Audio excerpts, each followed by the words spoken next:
Imagine having so much wealth that giving it away could collapse entire economies. This isn't a myth. It's the story of Mansa Musa, the emperor of Mali and the richest man in history. But who was Mansa Musa, and how did he acquire such incredible fortune? More importantly, how did he shape the world in ways still felt today? Let's explore the life, legacy, and lessons of the wealthiest man who ever lived. Mansa Musa wasn't born into immediate power. He was a devout Muslim and a skilled diplomat who came to the throne under unique circumstances. His predecessor, Abu Bakr II, abdicated to pursue an ambitious exploration of the Atlantic Ocean. This left Musa to inherit the throne in 1312, at a time when the Mali Empire was already a dominant force in Africa. Abu Bakr's departure is a story in itself. Some say he sought to discover lands across the Atlantic long before Columbus. But Musa's reign took Mali to even greater heights, proving that his leadership was nothing short of transformative.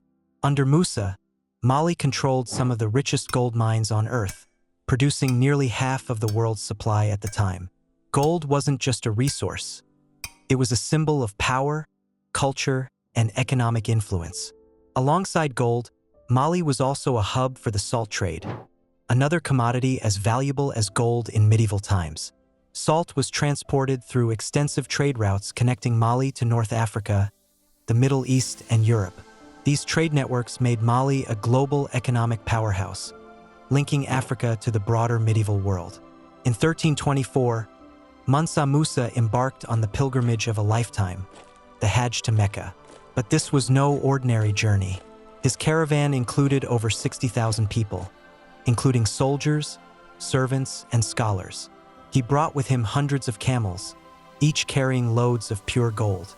Wherever Musa went, he gave away gold. In Cairo, his generosity was so extravagant that it caused inflation, disrupting the local economy for over a decade. Imagine being so rich that your generosity crashes an entire market. While some criticized this display of wealth, others saw it as a testament to the Mali Empire's prosperity.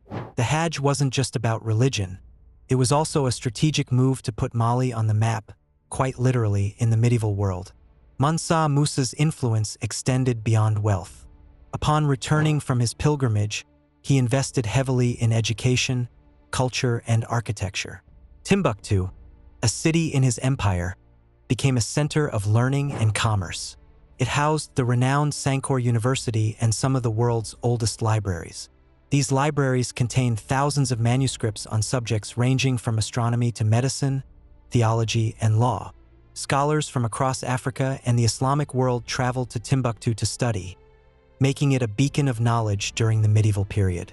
Musa also commissioned the construction of grand mosques and palaces, many of which still stand today as UNESCO World Heritage Sites.